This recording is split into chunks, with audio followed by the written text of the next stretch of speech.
ہو چکا ہے. تو اللہ تعالیٰ حفاظت کا معاملہ فرمائے. آگے چلیے گا وَيَحْفَظْنَ فُرُوجَهُنَّ، اور وہ اپنی عزت اور عصمت کی حفاظت کریں.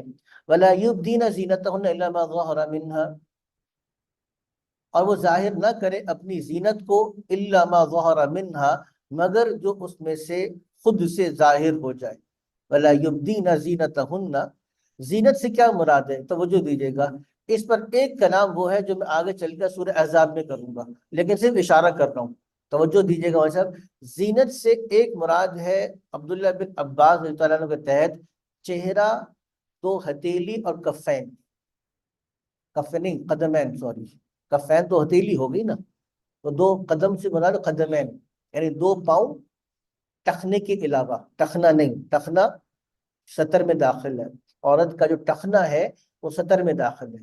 تو ٹخنے سے نیچے کا قدم ہے وہ کہہ رہا ہوں، اس لیے کہہ رہا ہوں تنبیہ کے طور پر، کیونکہ آج کل خواتین نے فیشن چلتا ہے جس میں ہوتا کیا ہے کہ ان کے کرتے اور پجامے چھوٹے ہو جاتے ہیں. گرمی ویسے آ رہی ہے تو کبھی کبھار آستین بھی غائب ہو جاتی ہے، تو وہ تو بالکل ہی حرام ہے، کیونکہ آپ کے جو کلائی اور بازو وہ تو بالکل سطر ہے نا، وہ سب سطر غلیظ ہے.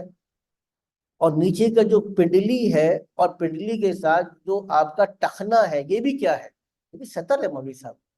تو جو اجازت ہے وہ قدم کی، ما دون الکعب ہے نا، ٹخنے کے علاوہ ہے، اس کی اجازت ہے.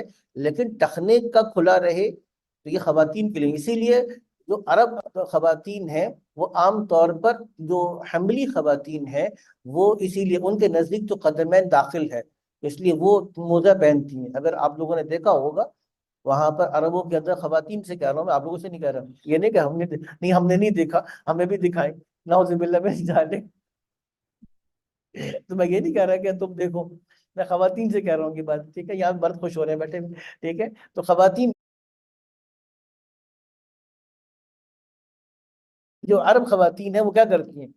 وہ ساکس پہنتی ہیں، وہ موزی پہنتی ہیں. کیوں؟ کیونکہ ان کے نزدیک، احمد بن حنبل کے نزدیک، دونوں پاؤں پورے کے پورے کیا سطر میں داخل ہیں. تو ہمارے نزدیک اگر پاؤں سے داخل نہیں ہے لیکن ٹخنا ہمارے نزدیک بھی داخل ہے. اس میں ہماری خواتین کے بھی بہت زیادہ بے احتیاطی ہوتی ہے کہ یہاں پہ تو عام طور پر جو ان کا شلوار پاجامہ وغیرہ وہ اوپر ہوتا ہے تو چڑھتے اور اٹھتے بیٹھتے وہ ٹخنا ان کا ظاہر ہوتا ہے. اس لیے عام طور پر خواتین کو بھی کوشش کرنی چاہیے گھر سے باہر نکلیں تو بہتر یہ ہے، اگر زیادہ کوئی گنجائش نہ ہو تو پھر وہ اس میں زیادہ سوکس کو اختیار کریں. خلاصہ نکلا زینت سے کیا مراد ہے؟ زینت سے مراد یا تو چہرہ ہے، دو ہاتھ ہیں اور دو پاؤں ہیں. اب آپ کے ذہن میں فوراً سوال یہ آئے گا کہ یہاں پہ کہا کہ نہیں ظاہر کرے اپنی زینت میں سے مگر جو ظاہر ہو جائے. تو زینت سے مراد کیا ہے؟ یعنی ما ظہر منہا میں مراد یہ ہے عبداللہ بن عباس کے تحت چہرہ، دو ہاتھ اور دو پاؤں. اللہ کے ساتھ استثناء، زینت سے مستثنیٰ، اس کے علاوہ سب کو سب کیا ہے؟ وہ زینت ہے. اور عبداللہ بن مسعود رضی اللہ عنہ کا قول یہ ہے کہ جی نہیں، عبداللہ بن مسعود فرماتے ہیں کہ عورت جتنا مرضی اپنے آپ کو چھپا لے تو فطرتاً اور خلقتاً پھر بھی ظاہر ہو جاتا ہے. مثال کے طور پر اگر کسی خاتون کا قد لمبا ہے تو خود بخود بہرحال معلوم ہو جائے گا کہ اس کا قد کیا ہے؟ لمبا ہے.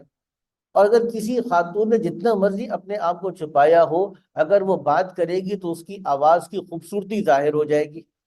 اگر اس کے جسامت دبلی ہے تو دبلا پن اس کا ظاہر ہو جائے گا. کبھی نہ کبھی کہیں نہ کہیں سے، نقاب سے بھی کہیں نہ کہیں سے اگر اس کی آنکھیں وغیرہ نظر آئے تو آنکھوں کی خوبصورتی یا رنگت ظاہر ہوتی ہے. تو کہنے کا مقصد عبداللہ بن مسعود رضی اللہ عنہ کا یہ ہے کہ ایک خاتون اپنا کو جتنا مرضی چھپائے، چھپانے کے باوجود کہیں نہ کہیں کوئی نہ کوئی چیز اس کی جسامت کی ظاہر ہو جائے گی. تو جو خود سے ظاہر ہو جائے وہ مستثنیٰ ہے. باقی حتی الامکان اپنی زینت کو، اپنی خوبصورتی کو چھپانے کی کوشش کرے. یہ دونوں قول آپ کے سامنے آ گئے. اس کی تفصیل آگے چل کر میں چہرے کی پردے کی تفصیل میں آگے چل کر بیان کروں گا سورہ احزاب میں. اب آگے چلیے. اچھا، یہاں پہ ایک اور چیز توجہ ہے آپ کو. حضرت مولانا اشرف تھانوی صاحب نے ایک عجیب نکتہ نکالا الا ما ظہر منہا کے تحت. ما ظہر میں کہا کہ جو ظاہر ہو جائے. اچھا، جو خواتین قصدن اپنے چہرے کو کھلا رکھتی ہیں اور پھر چہرے کو کھلا رکھ کر اس پر پاؤڈر یا کریم وغیرہ لگاتی ہیں یا لپسٹک لگاتی ہیں تو وہ خود سے ظاہر نہیں ہو رہا بلکہ وہ ظاہر کر رہی ہیں. تو حضرت تھانوی نے بڑا نکتہ نکالا کہ ظاہر منہا کا استثناء ہے. ما اظہرنا منہا کا استثناء نہیں ہے. دو چیزوں میں فرق کیا کرتے ہیں, دوبارہ سنیے گا. ایک ہے ما ظہر منہا, مولوی صاحب, کہ جو چھپانے کی کوشش کرے لیکن خود سے ظاہر رہ جائے, اور ایک یہ ہے کہ خاتون خود سے اس کو ظاہر کر دے.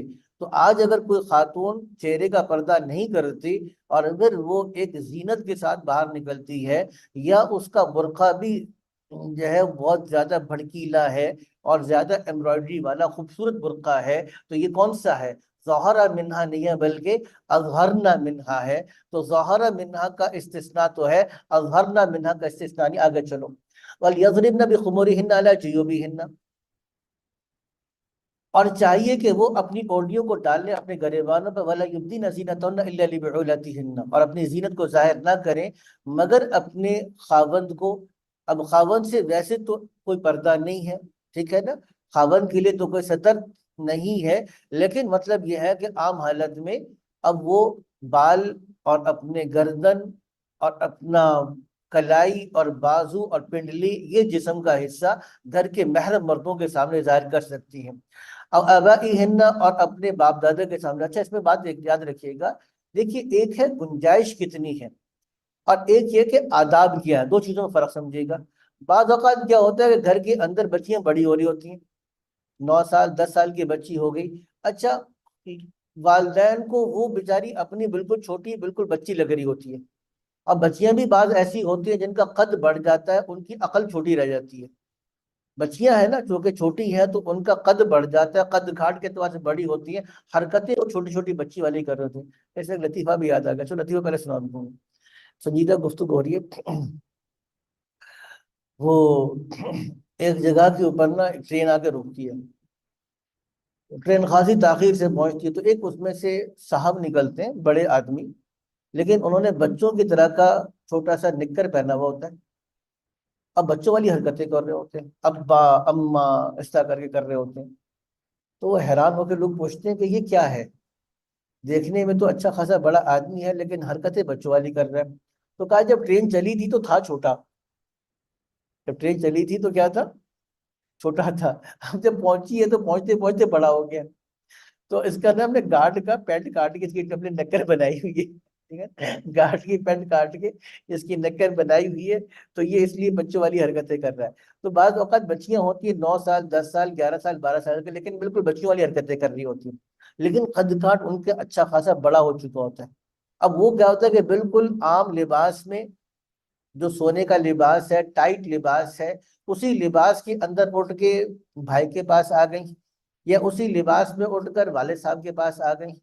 اچھا, والد صاحب کے پاس آنے بیٹھنے میں بھی کوئی فاصلہ نہیں رکھا, بالکل آ کے قریب آ کے جیسے چھوٹے بچے ہوتے ہیں ویسے آ کر بیٹھ گئے. تو یہ آداب بچوں کو سکھانے چاہیے, بچیوں کو خاص طور سے, کہ بھائی ہے اور باپ ہے تو گھر کے اندر, یا اگر اپنا بیٹا ہے تو اس کے سامنے شرم والا لباس, ٹائٹ تنگ لباس یا